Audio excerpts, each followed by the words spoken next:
fines to me don't make sense. You know, when you talk about as hard as we work to accumulate wealth, coming from situations that most people never make it out, and then you get fined the way we get fined, it's actually not set up for us to be wealthy after we're done playing. This job is not set up the way we're taxed. Oh, okay. Hey, Shalom. Shalom, brothers. This is Brother Howard of GMS Toronto coming back with another one. And I have to agree with him. That's why we say that these men are slaves to fame. That's why a lot of these men, they end up getting turned out or turned on to other situations, right? We're not saying all celebrities. And when I say celebrities, there's levels, right? That's why you have some people, they're known as one-hit wonders. You know why someone is a one-hit wonder? Someone is a one-hit wonder because they are unwilling to do certain things, right? They might have been presented with certain benefits if they do certain rituals or certain sexual acts, and they denied it. And then you have the people that are willing to do certain rituals and certain sexual acts, and they get favors and they rise in the entertainment industry. Okay? But what Draymond Green is saying is 100% true. But what he's not saying is, why is it like that? He's unable to call out the culprits. And the culprits are who we like to call small hatters or JOOs. And these people are so powerful that they have passed laws to where you cannot talk about them, to where if you say anything about them, you are going to be fined, charged, arrested, blackballed. Ask Kanye West, right? Ask, Nick Cannon. Ask Nick Cannon what happens when you talk about certain people. Ask them what happens to you. So Draymond Green, kudos to you. This was posted. Well, I saw this post on a social media site here in Toronto known as Six Buzz. And people were attacking him, saying how out of touch he was because he's a millionaire and a lot of his fines come from his bad behavior, which is true. But what he's saying is deeper, right? It's deeper than that. He's letting you know that he's on the same hamster wheel that you people that make $20 an hour make. Now, even though he might make $200,000 an hour or whatever he makes, he might make $20 million a year. He's letting you know he's on the same hamster wheel, and he's subject to what? Let's get it. Now, this is Baruch chapter 3, verse 8. And this is in the King James. It says, "Behold, we are yet this day in our captivity, where thou hast scattered us." Who's thou? The Heavenly Father, right? Us being scattered is one of our curses that we're under. We're under curses, pursuant to Deuteronomy chapter 28, verse 15, all the way down to 68. And in verse 68, it talks about how we would arrive on this land. And not all of us, because the majority of us were already here on the land. We are the indigenous, right? Today being called North American Indians, right? In the scriptures, we're known as Gadites, right? A lot of us came over here from Europe, right? We came over with different titles, lords, right? Came over here as counts, princesses, kings, right? A lot of us came over here. We were high royalty, right? We came over here with lots of riches. But then there are some of us that came over here on cargo slave ships, right? That is a part of our history as well, right? Where we were crammed in like sardines, or we pissed and shit upon each other, right? And we were sold to the highest bidder, right? We were property. And that's what it actually says in Deuteronomy 28, verse 68, right? We were sold on to our enemies. Who's our enemies? Right? You just have to ask, who bought us, right? Were we sold to the Asian? Were we sold to the Japanese? So you have to ask yourself, who were we sold to? Okay, it says that we were sold to our enemies. So whoever we were sold to, they would be our enemies. So you can't expect good treatment from your enemies. Okay?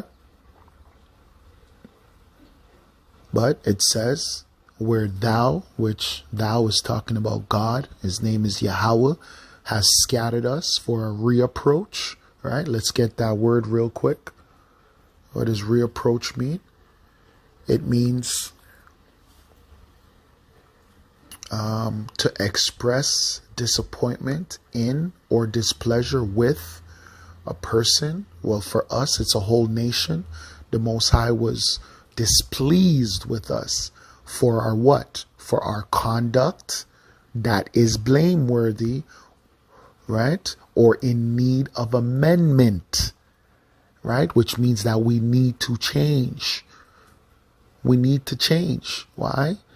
Because we're under a covenant, right? Where we're commanded to follow his laws, statutes, and his commandments. Okay? So our conduct is not good, right? We're disobedient, disrespectful. Okay? So it says, we were scattered for our reapproach. Now we know what the meaning of reapproach is. And a curse, and to be subject to payments. Okay?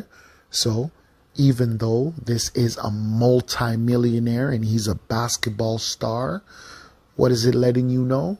It's letting you know that he's still under the curse. And he is still subject to payments according to all the iniquities of our fathers, which departed from the Lord, our power, right?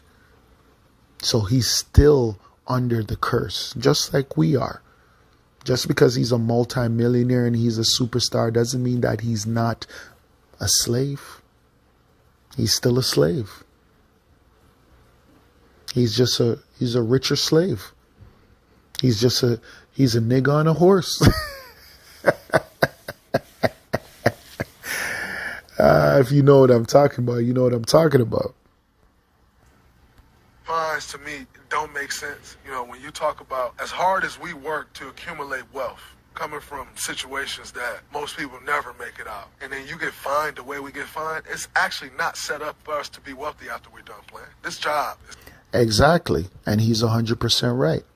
It's not set up for you to be wealthy after, right? It's set up for you to work perpetually.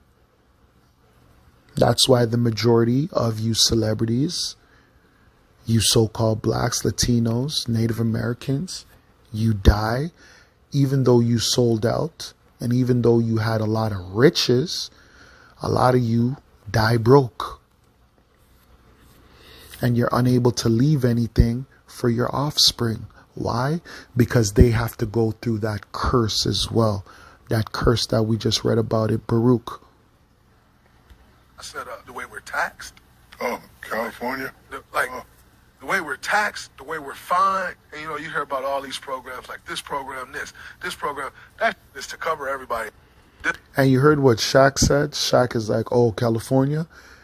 Right, but who runs California? Right?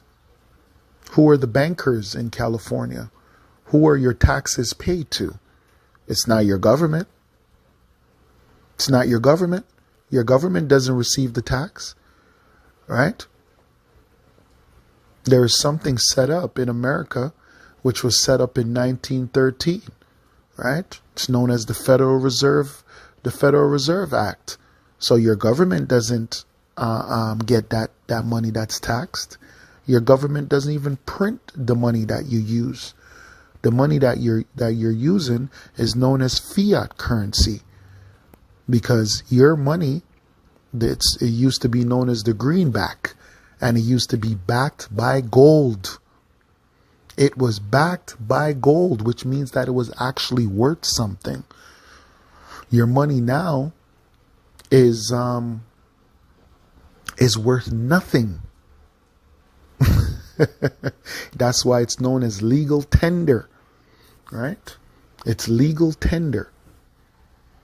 Program is to teach this guy this. But if I do something wrong, I lose $100,000. Man, it took my mom 4 years when I was growing up to make $100,000. And I lose that in the night because, what? The referee got mad at me and he didn't like what I said to him. Yeah, because they want you to know your place. Never forget your place, nigga. Right? Shut up and dribble. Like that white lady said, I can't even remember her name. There's a white lady that said, yo, shut up and dribble. And it's always unwise to seek political advice from someone who gets paid $100 million a year to bounce a ball. Oh, and LeBron and Kevin, you're great players, but no one voted for you. Millions elected Trump to be their coach. So keep the political commentary to yourself, or as someone once said, shut up and dribble. Hey, and guess what? I got to agree with her, man. I really and truly got to agree with her. One thing with you so-called blacks, Latinos, and Native Americans, you all don't deserve to have an opinion. You're good at what you're good at. That's why you have leaders. That's why you have bishops. That's why you have priests. That's why you have prophets. Okay? So I have to agree with her in a way, right? Because LeBron James, sir, you're a Luciferian. You sold out. But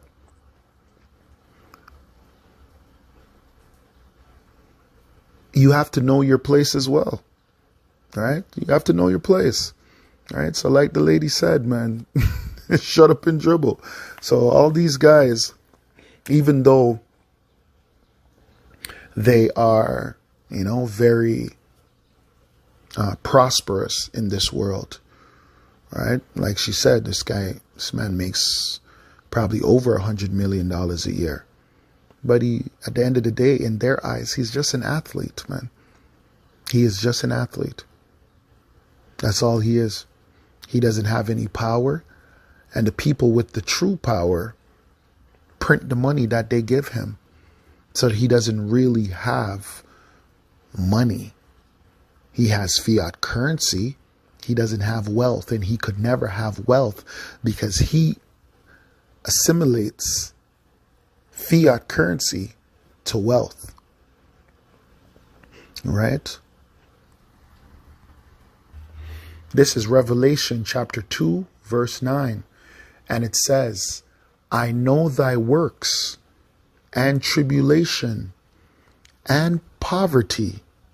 Right? And that poverty is talking about the money wise, fiat currency wise. Right? But thou art rich. So you got to ask yourself, what are true riches? Because the Heavenly Father is saying that his men, the men that serve him, are rich. Right? And I know the blasphemy of them which say that they are Jews and are not, but are the synagogue of Satan. Okay, so what is true riches? True riches starts with knowledge, wisdom, and understanding. Right? That's true wealth. Right? Proper order.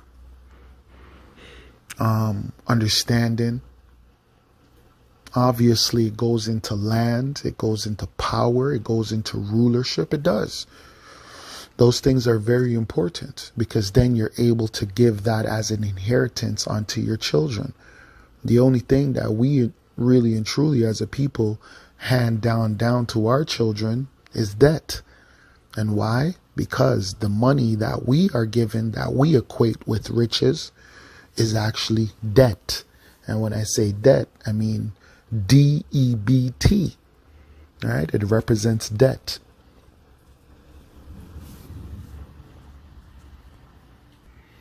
This is Proverbs chapter 23, verse 5. It says, "Wilt thou set thine eyes upon that which is not? For riches certainly make themselves wings. They fly away as an eagle towards heaven." Right? Because if you look to money, right, then guess what? If that's your God, just know that it's going to go away. That's not something that's going to always be around. Money comes, money goes, man. Money comes and money goes. That's how that shit works, man. So with that, I'd like to give all praises, glory, and honor to Yahweh, Bahashim, Yahweh Shai, Bahashim Rakakwadash. Double honors unto the elders and elder apostles of GMS that rule well and that teach well. And to the brothers on the four corners of the earth doing this work in truth and in sincerity. Hey, shalom. Till next time. Kwame Yasharallah.